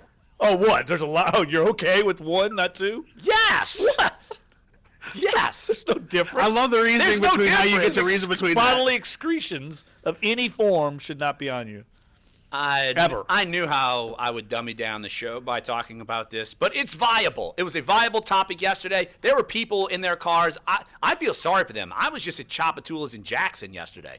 I feel sorry for the people who were coming from, say, Metairie and had to get to the West Bank yesterday afternoon in traffic. How'd you get to the West Bank yesterday? I'm trying to still understand this route to be able to get back over the river at that point. I just went the normal route, but going little by little. Okay. My suggestion to you... You just go on the on-ramp by Mardi Gras World, and that was the route. That's it? Oh, wow. Okay. I thought it was closed. I thought the entire Crescent City connection was shut down. To avoid this happening in the future, I would suggest getting a sneaky leaker or a catheter or just a bottle of water. You got to make sure you got a cup. Just have a bottle of water there. Val brought it up on YouTube. You saw that. I was Answers all gonna the say questions. that. And it's true. Val has all the answers. Solves all your problems. Always have a cup in your car. Yes. Or as she says, an empty water bottle. Something. Preferably one that's colored somehow. Maybe wrapped on the outside so you don't have to... But if you ever have to go in it, you throw it out and you get a new one. Throw it out? What? Yeah, Oh, just make throw sure. it out. I And thought just you make meant while you're sure if driving. you have someone in the back. Well, your yes, window's you not throw it out down. while you're driving. You got to No, you open the don't do door and that. dump it out. You do not do that. Why not? Have some decorum. This Oh, show no, it's already- gotta be. Oh, there's got to be like a game of Twister, because I mean, if you're driving This in your topic car has no and then decorum. But this was real life problems yesterday. you gotta stick your leg out These of a were real life window. problems. I say you just get your mind off of it and suck it up. And How do you 2 get your hours. mind off of it? You put some music on, sing, I don't know, make a few phone calls. Not soft rock though. I don't think that would be able to. You're do. already in misery because you've been in the car for an hour and a half, and then all the real disaster happens, and you got to go. That does sound miserable. I will say just being in traffic for 2 hours or being stopped in gridlock, that's bad enough. That is bad enough. Compounding the issue with your situation sounds hellish. These are real life Duncan Holder problems. Like you had your real life Duncan Holder problems, I had my real life Duncan Holder problems. Yeah, It's just but what I it was is. labeled a crotchety old man. Well, I mean, that wasn't completely inaccurate though. That Yes, he's it a was. crotchety old man. Yeah, Right. that wasn't completely inaccurate though. That's Like why what you Dave get a said. promo on, Yeah. on the station, Jeff, because Yeah. you were the crotchety old man. Yeah, I do enjoy that that. wasn't promo. wrong. It was just if you were gonna go on that soapbox for that being a crotchety old man, I think you would have picked better last time. Let's rein this back in. No, you know what I did? I purposely brought this up because I don't want to talk about the Pelicans, so I brought it up on I do. purpose to You two dominate jokesters yesterday. Bodily to excretions. dominate the first segment of hour number 2, so I could avoid the topic altogether. All right, why don't we take a break? Couple minutes early. Give some time. We could talk about the Pelicans next segment before we have Josh Katzenstein on to talk about the Saints. Their season's over. I'm still more interested in them as opposed to the Pelicans, who win a great game, lose a pitiful game. They look like they didn't even want to be out there for the second half of the game. They were playing a back-to-back. Oh, here we go. Oh, Oh, got to be See, kidding me. you two yesterday the after they did excuses. well, and you were like, "Oh, well, I guess I'm back on the bandwagon now." They were playing a Are back-to-back. they the first team to play Boston, back-to-back? Atlanta. They're the first teams to ever do that? No, but I don't know. You can't. Is everybody in the league lose the second game of every back-to-back? Let me look that up. Look that up, please. I think every team in the league's lost every. According to Clyde, it's I didn't say impossible that. to win the second game of a back-to-back. Unreal. And why is my mom texting me about where should I go pee? Why is that even Because your happening? mom's probably clearly she's listening. Probably She is listening. offended, rightfully so. She's used to me being a buffoon. I'm sure Larry's done worse, Jeff. Probably true. I'm sure he's done worse. That would be like, that might not even make the top 100 of stupid things I've ever done. So we're going to dive into some more. I don't want to say stupid things, but Pelicans lose. We'll talk about it next. Sports 1280, NOLA.com, the iHeartRadio app. Duncan Holder. I found the simple life. Eat so What, you can't drive? What's the deal?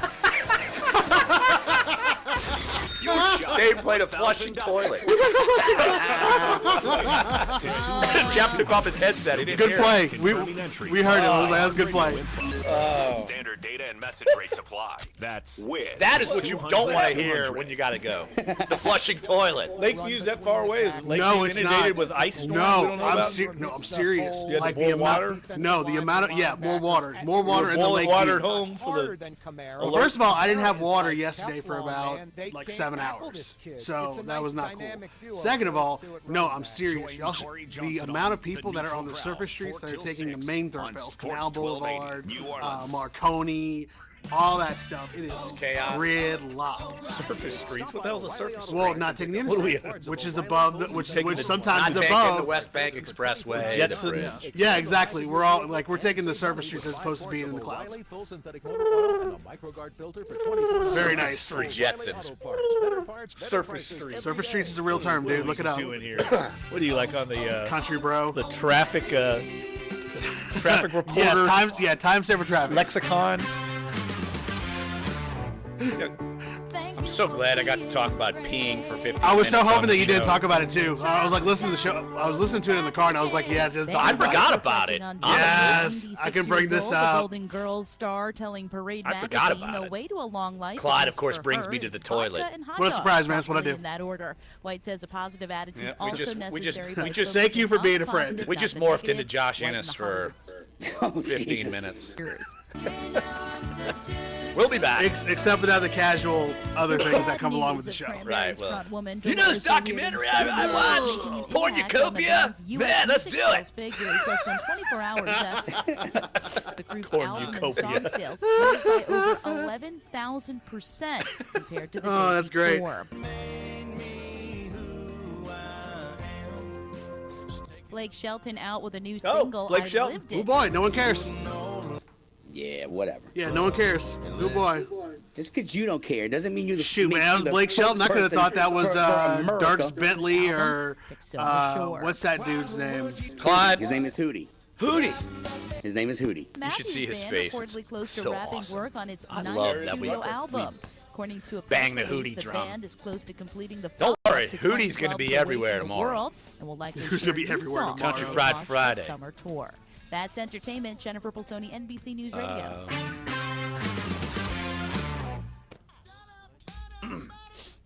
This is Duncan Holder on Sports 1280, New Orleans. Welcome back to the show. We'll leave the toilet talk for the last segment. I'm talking previous segment. Like, we're not going to talk about it anymore in the last segment of the show. Instead, we'll talk about something possibly more pleasant, but maybe not. The Pelicans lose to the team in the toilet in the Eastern Conference. How does that happen, Jeff? We've seen them lose to Memphis. We've seen them lose to Dallas. Why do these things keep happening? Pelicans go down last night after their best win of the season. You and me totally agree. Then they lose in Atlanta, and you can watch the team just basically go down in flames. They had a 15-point lead at I halftime. thought they had a 19-point lead at some point. All I know is I started watching midway through the third quarter, and I'm saying, "Oh, okay, look, they're up 15 or so," and they couldn't hit a shot in the third quarter. They scored 10 points in the third quarter, and the bottom-feeding Hawks beat the Pelicans. And technically, now the Hawks are tied for last place in the Eastern Conference. Big win for Atlanta. Big win. Well, look, they're not going to win many games when Anthony Davis scores 8 points, goes 2 for 8 from the field. What's he only getting 8 shots for? That's something that stands out right away. We talked to Will Guillory yesterday, and he made the point of it seems like there's been this kind of silent acknowledgement or transition that this is AD's team. It's not the Boogie and the Brow. It's actually the Brow and Boogie. If Boogie, the AD is now the alpha dog, and everything's going to go through AD. He scores 45 points in back-to-back nights, and then one night later, he's 2 for 8 from the field, 8 points, and they get beat by the Hawks. So this is the schizophrenic nature of this team that drives fans berserk, and I'm sure it drives Alvin Gentry berserk. And I know that, look, Alvin Gentry has to take some of the responsibility. He's the head coach. But in the NBA, it is a players-driven league, and the players are the ones that set the tone, set the agenda, and the leadership on this team, I think, is still lacking. I don't know.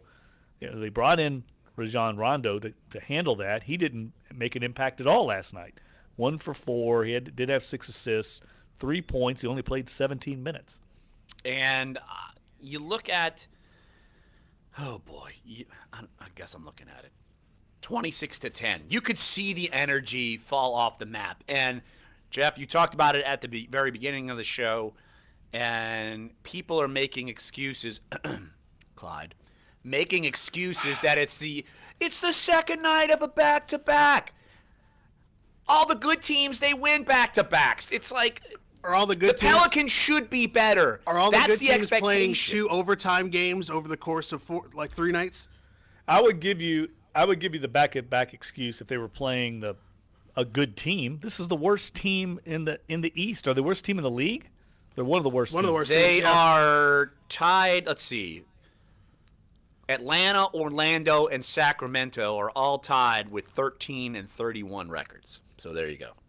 They're 9-12 at home. It's not like Atlanta's a hostile environment. It's not like they were playing great. They had a 15-point halftime lead. So I can't buy into it. I think people are tired of excuses with the team. Just when it looks like they're turning the corner, we talked about it yesterday on the show. This is what they do. They fall flat on their face, and that's why they're a 500 team. They're 23-21. I'm sure they're going to come back and crush the Grizzlies this week. And everybody. Are you sure they've lost to the Grizzlies? I know, but I'm telling you, they'll come back and beat them, and everybody will be back on board, and then they'll turn around and lose again. I've seen nothing to indicate otherwise. I am basically the litmus test guy, because I'm the one who is going back and forth, and you make fun of me, but it's like I want to get into them, and I want to believe in them, and I'm like, no, I don't. Yes, I do. No, I don't. I am one of those back and forth people, and it's for, I'm sure, the diehard fan. They're going nuts. And Jeff, what you brought up is the casual fan, because this is the time where you need to start getting people's butts in the seats because football's over. And if you want to make a run and get to the playoffs and have some momentum and kind of get this town behind you, this is the time. And a win in Atlanta could have sparked that. They would have been 4 games over the 500 mark for the first time all season. And casual fans, they just see back and forth, up and down, and why are they going to get into it? Here's where I think Pelicans fans have to be concerned, among many things. They are 11-15 against the West, which makes them 12-6 against the East. They're not in the East, so they're beating up on Eastern teams for the most part. But when they're playing their own competition in the West, they're 11-15. They're under 500. And one more thing from just looking at the standings, they're 11-9 at the Smoothie King Center, 12-12 on the road. They're 5-5 in their last 10. This team is averaging 110.8 points a game. They're allowing 110.7. So they're the definition of a 500 mediocre team. And I think it's just maddening when you've got 2 of the best players in the NBA. It's maddening. That's why, and people, I know we're getting on you on social media because, well, you could write hello and people would get on you on social media. But I expect better.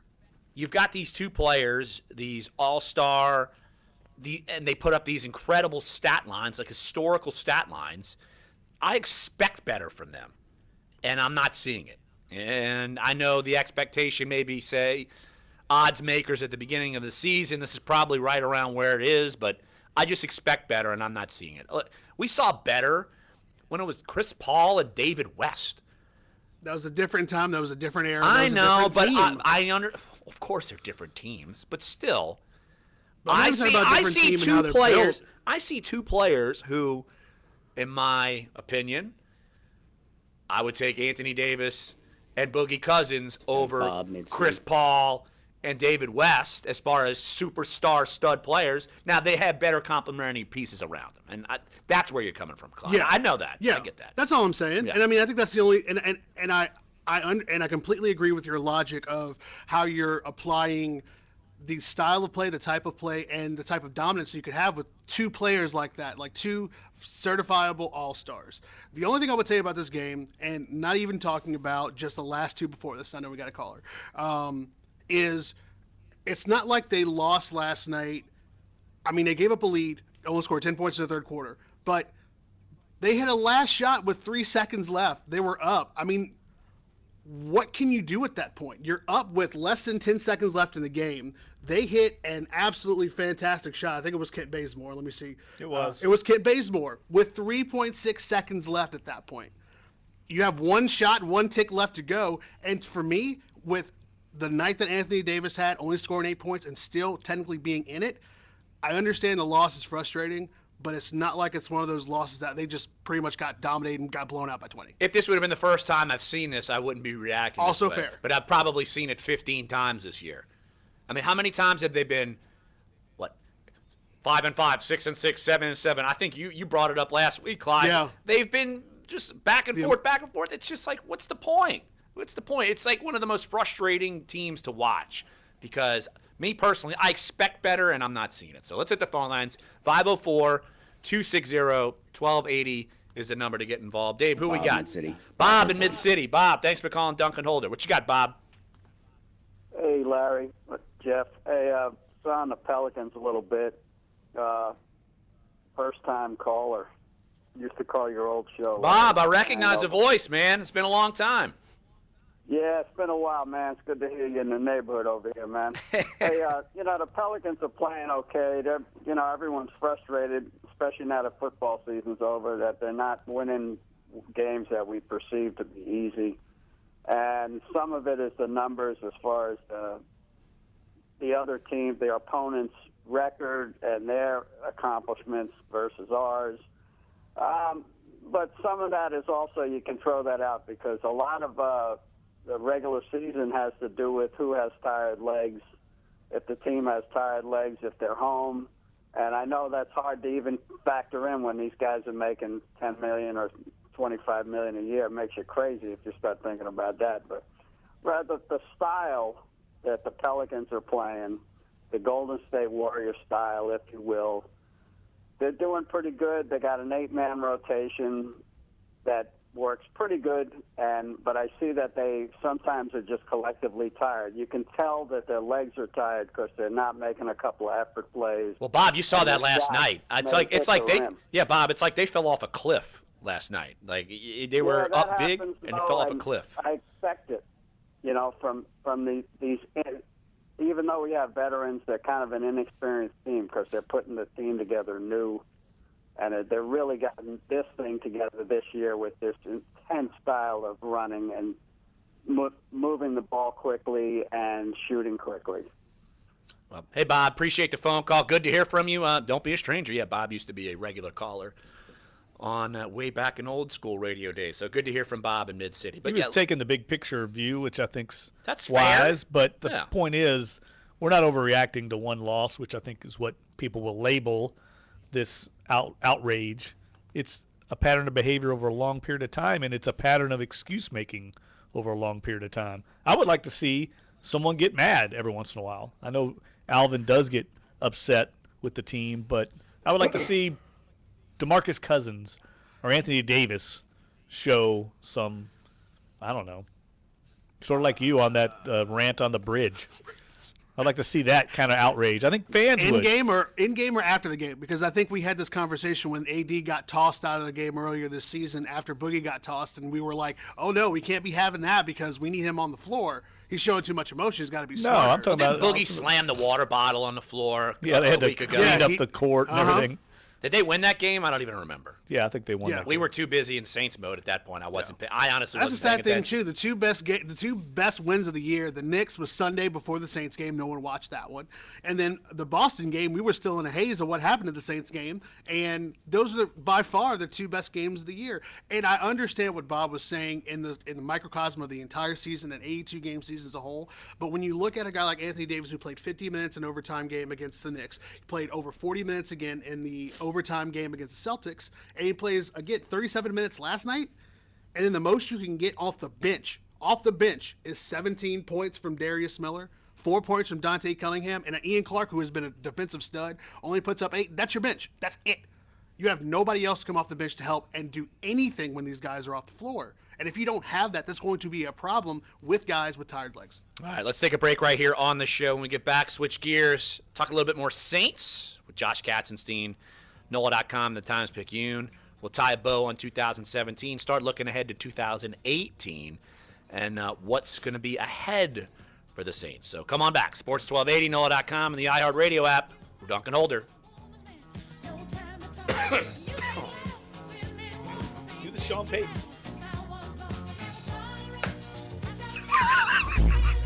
Sean Payton. Yes. Yes. Skull chant. Skull Payton. Skull Payton. New Orleans. This report is brought to you by the Rock and Roll Marathon Series. Skull Mary. Happy Thursday from the Fox 8 Weather Center. I'm meteorologist Shelby Latino. We expect temperatures almost as good warm as to Whiff 6. above the Yeah, freezing I think I mark by invented 11 Whiff 6, a.m. by the this way. morning, and then we'll see That temperatures plays off. climbing That rolls off into the low tongue to really mid-40s well. this Like, you afternoon. can immediately relate. Lots of Like, that's sunshine skull. out there, Just but like those butt clear pick. skies tonight. Yeah, that's will a help great us one. Cool down Butt again. pick. Temperatures getting Boom and into zoom. the Boom and zoom. 20s. Hail Mini. On the Hail North Mini's Shore, the other it one. looks like a Yeah. light freeze for the South Shore, with temperatures around 32 tomorrow morning. From the Fox 8 Weather Center, I'm meteorologist Shelby We need to get Latino. Jeff like a Have a great key day. so he can walk Rock and Roll through. Marathon Series is Yeah, gearing up Jeff, for just the find the best nearest You've cup got and just go several into of it. your own. Best in You've got class several running experience is teacups what you right want. over Yeah, there. choose one of This is them. where on the everything stool. you love about running comes together. Where probably miles clean of them out. music motivate Absolutely. you, Ugh. and Probably got fans fungus line the in course. Ugh. Register now. Run Who wants to be the poor soul to rockandroll.com. open that one As a up? marketer, you want to reach everyone. Adults, teens, millennials. But it's not like these groups all hang out in the same place, right? Actually, wrong. They're all right here, listening to radio commercials just like this one. Radio ads connect with 93% of Americans every week. That's more than Google, more than Facebook, more than TV. In fact, radio reaches 20% more millennials than TV. All right, we got Josh. The people you want to talk to all in one place? You want to get to iHeartMedia.com and get AM FM working for you. Hi, I'm Viola Davis. Did you know that 1 in 5 kids in America struggle with hunger? Growing up, I was one of those kids, but we can solve this. When we make breakfast happen for kids in our neighborhood, we have the Novak power Djokovic to and end Gail childhood Monfils hunger, play tennis create in a new bigger, circle of brighter hell. school days, I'll click. and healthier minds and bodies. Go to Well, you got my attention. hungeris.org and lend Read. your time or your voice. We're hungry for more.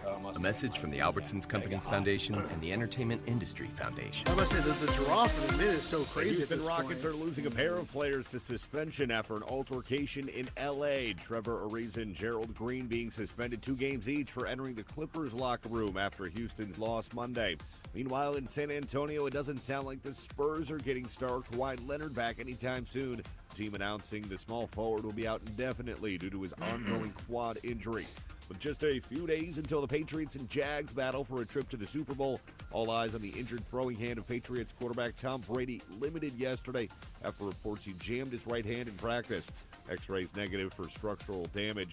Elsewhere Wednesday, the Jets. All right, 30 seconds. Coordinator John Morton after just one season. The Steelers aren't renewing former offensive coordinator Todd Haley's contract. And more victims of Dr. Larry Nassar will speak in a Michigan courtroom today for the 3rd day of his sentencing hearing. The former Michigan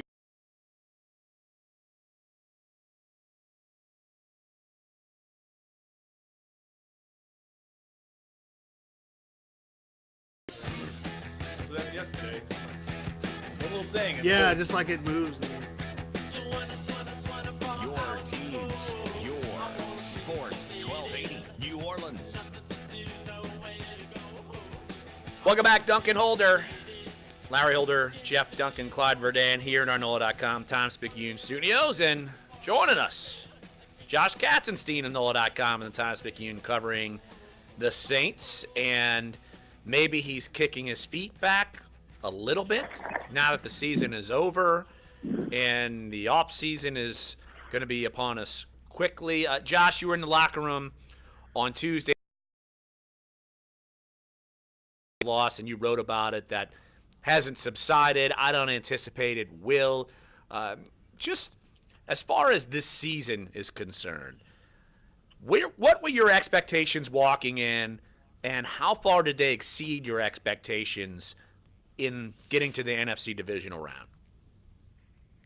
I mean, they exceeded them tenfold. I was, like a lot of people, thinking that, they were probably destined for another 7-9 finish or something in that area, just because I didn't necessarily see the, off-season upgrades that, were thought to be necessary, for this team to contend again. But, I don't know that anyone could have predicted that the rookie class, was going to have the impact that it had, and, that some of these,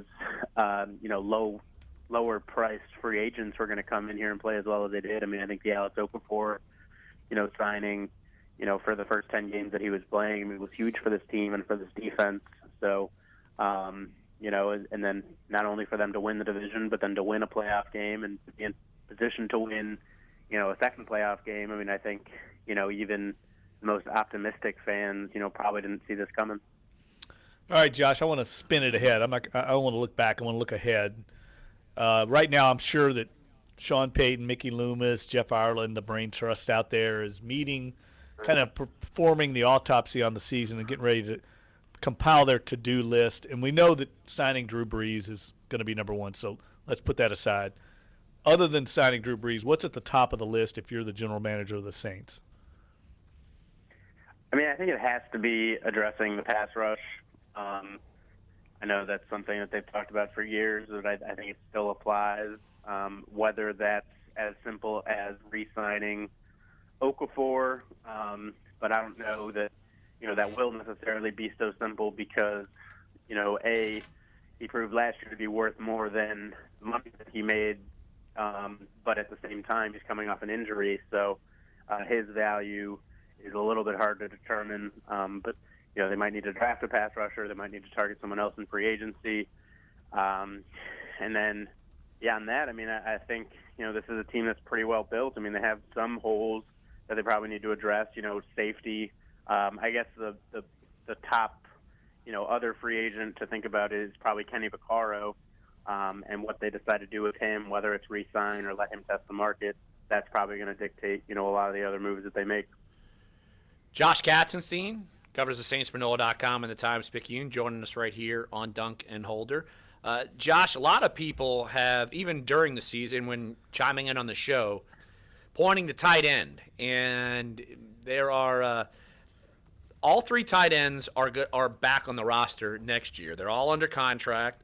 Kobe Fleener, Josh Hill, Michael Ho'omanawanui, the Who Man. And I'm curious to see what they do at that position. What do you think the Saints are going to be doing at tight end going forward?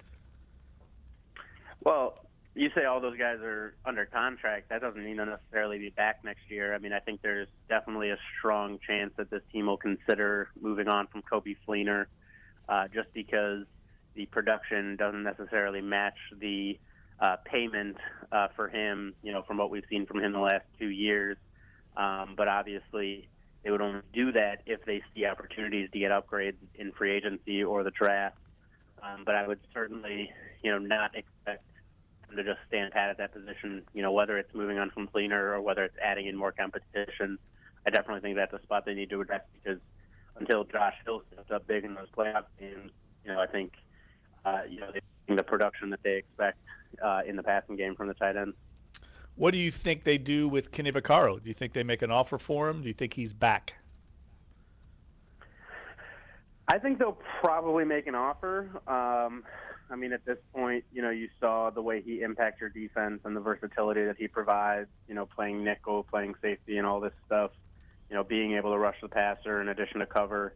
But I would, if I had to bet right now, I would guess that he won't be back just because I think there will probably be another team that values him more than the Saints do. I think if you guys remember, there was that game, shortly before Vaccaro went on IR where Peyton, talks about, the problematic penalties on defense, and he said it's always the same guys. One of those guys is Kenny Vaccaro.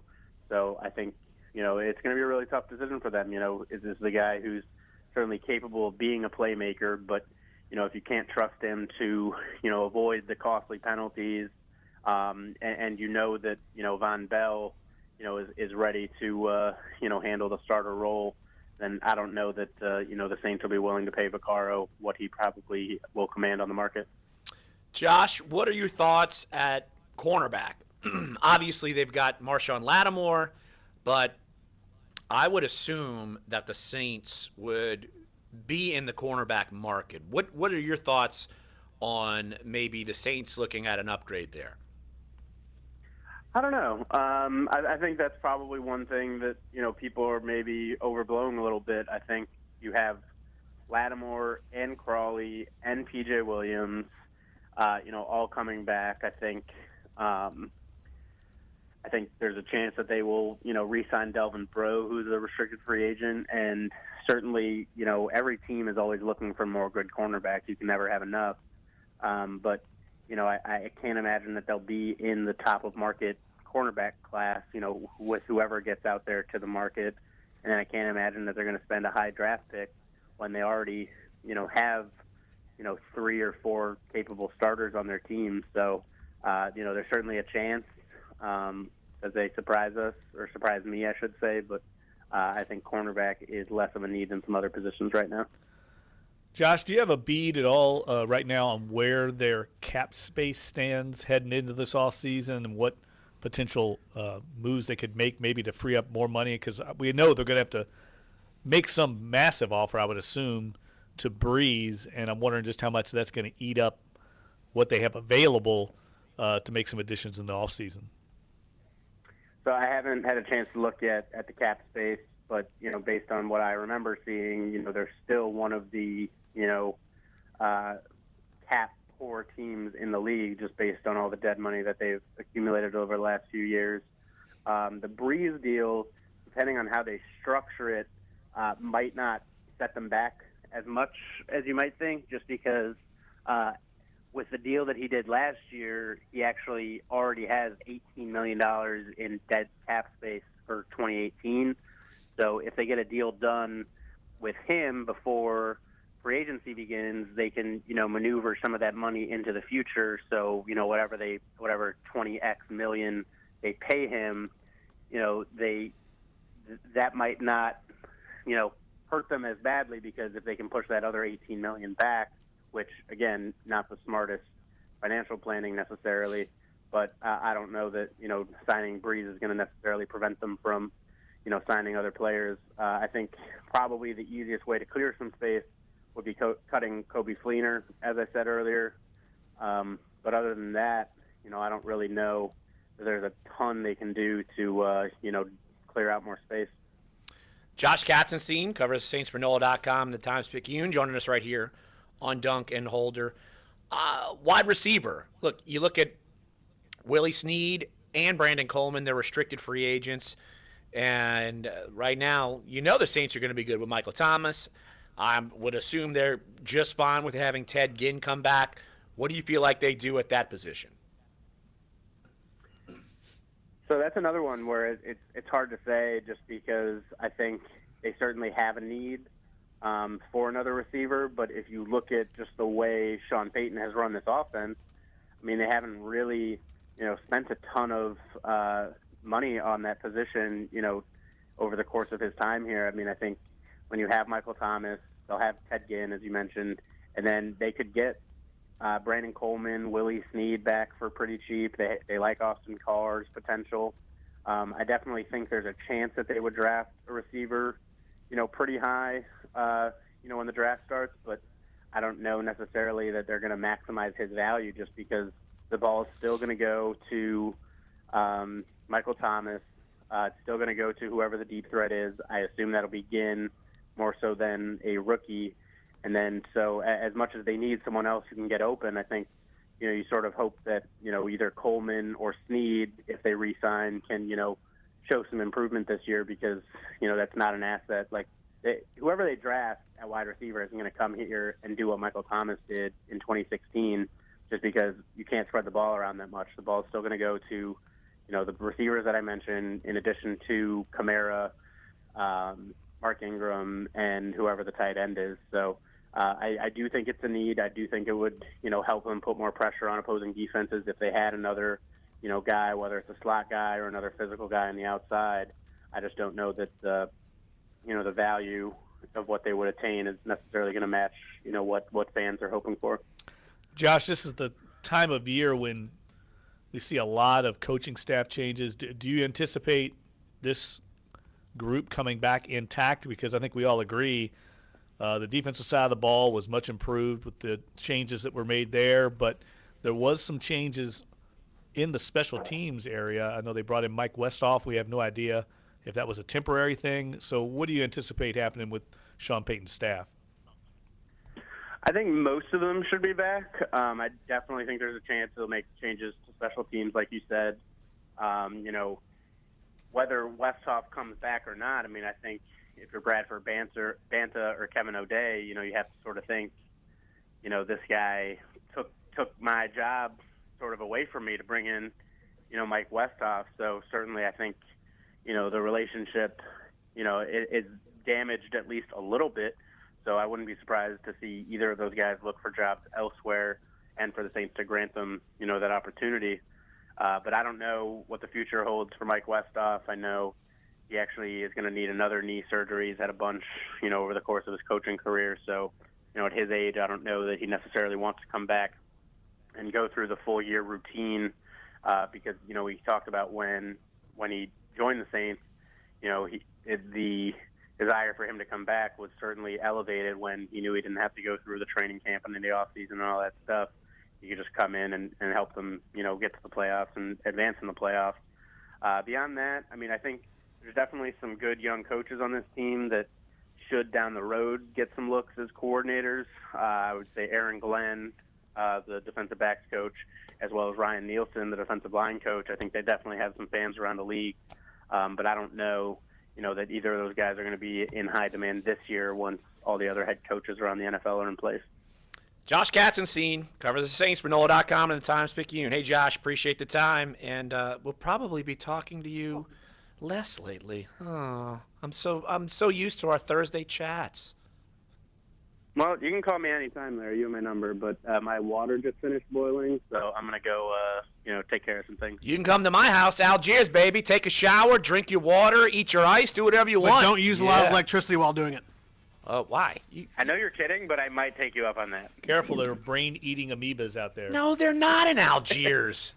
Except if you go to certain Algiers Point bars, maybe some shots will eat your brain up. You never know.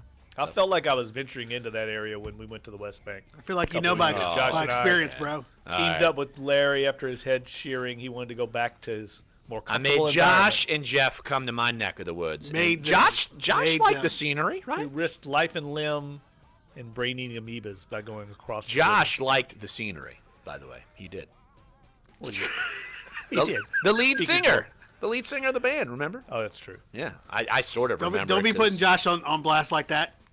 She was lovely, and she had beautiful I'm pipes. sure she was. There you go. One final segment here. Come on back. Sports 1280, NOLA.com, the iHeartRadio app. We're Dunc and Holder.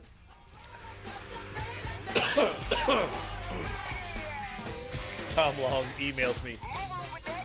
Water bottles and cups in the car? Really? Insightful sports commentary. Little hand. You could win $1,000 in your hand. Be listening every hour, weekdays from 5 a.m. to 8 p.m. Real life problem on Sports 1280. I'm Dave Marley, president of Marley Drug. Are you taking Viagra?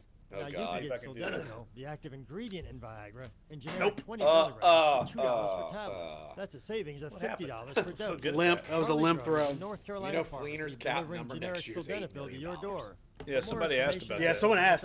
Go to I'm spelling it out all in my call us column at tomorrow. 800 Well, it'll run tomorrow morning, so we can dive into that a lot tomorrow if you want. Yeah, let's do that. 6375. Yeah, well, Spot Track and Over the Cap have like two different figures. Like, Horses, Hops, and Cops Spot Track has the Breeze, NOPD's his Mounted cap, Division. his Horses, dead Hops, money and Cops next year will be is just Monday, like $6 January million. 29th at 1001 Harrison Avenue in City Park. This is a free event for Yeah, well, well, it's what about 18 million over the Music next from 3 the Wise years. Guys and You see get the your world-famous Breeze jump from 6 to something else, Horses, but like, Hops, and Cops, January 29th. Brought to you by the you're not going to know really Foundation and until they So get a it's Breeze 6 deal. for the next So right 15 now, seconds. you look at Spot Track, it Tony shows Goldwyn. it would be like 20 years 34 ago, million when my mom had under lung the cap. cancer, she didn't have many choices. But still, relatively Today, speaking, you that's do. on the bottom If you've third been diagnosed because so with many lung teams All have right, coming back. Please visit standuptocancer.org/lungcancer to learn more. We built this city. We built this city on rock and roll. Dunc and Holder now Eric Asher next at noon on Sports 1280 New Orleans. Speaking of Eric Asher, of course, he follows us. Tonight, we'll be on his TV show from 6 to 7, WLAE TV. Eric does a great job there. A lot of insights, call-ins, and it will be Jeffrey and me together again. Multimedia stars. We've dominated print, dominated online, dominating radio. Now we're going to can't dominate Amiibo, though. Take our talents to the television waves. Why is Clyde just throwing a little jab? Can't dominate Clyde's Amiibo. mad at us. Amiibo is the brand of the We've been giving him grief about being late. Not. Anywho. We should make him stand in the corner. If this were high school or school, he'd be in timeout. We'd put his nose in a circle of a chalkboard and just has to sit there. I don't know. They do that at Rummel. What kind of schools do you go to? I imagine they do worse at Rummel. I mean, they don't beat people, but no. Well, St. Aug, they paddle, right? That's corporal punishment. I will say at Rummel one year when I was and one of my best friends, they made him kind of kneel and put his nose on the chalkboard and drew a circle, and he went with his nose and erased the circle. Nice. So the teacher went up and made a circle and filled in the circle and said, "Clean it all off," with his nose. Ooh, what kind of schooling is this? Rate of pride, Joe. Come on. I do like his attitude, though. I like that. Rub it off. I like that. I can tell you more stories, but there's no way in hell I'm going to tell them to you on the air. You ever made to kneel on rice? I like the rebel in him. This guy has more stories, and he attended the haircut palooza a couple weeks ago. He was there. Sounds like that's like Sean Payton. He'd do something like that. He'd rub it out in the teacher's face. Just to try to prove a point. Yeah, Sean Payton does not take discipline too well, I don't think. No. That's why he's Dennis the Menace, according to Bill Parcells. It's true. That's his name, and that's why Parcells named a horse after him, Menacing Dennis. You remember? Yes, I do remember that. And he couldn't run a lick, if I remember. Yeah, I think our old colleague Catherine Terrell. I texted her when I was writing a column about it. I said, "Yeah, show me what the horse stats," and she sent it to me, and it was like it ran once and finished 7th or something. Not good for Menacing Dennis. I tell you what, I saw Sean's son Connor on the sidelines before the game on Sunday, and he is the spitting image of Sean. Yes. It's scary. Yes. How much he looks like He's a not young doing Sean the skull Payton. clap. Not doing that. I don't think so. No, probably I don't not. think so. I was trying to think today of what other coach would do anything like what Sean Payton has done. I mean, maybe Rex Ryan. That's who I would go to immediately, Rex Ryan. He would be it. He's the only one I can think of.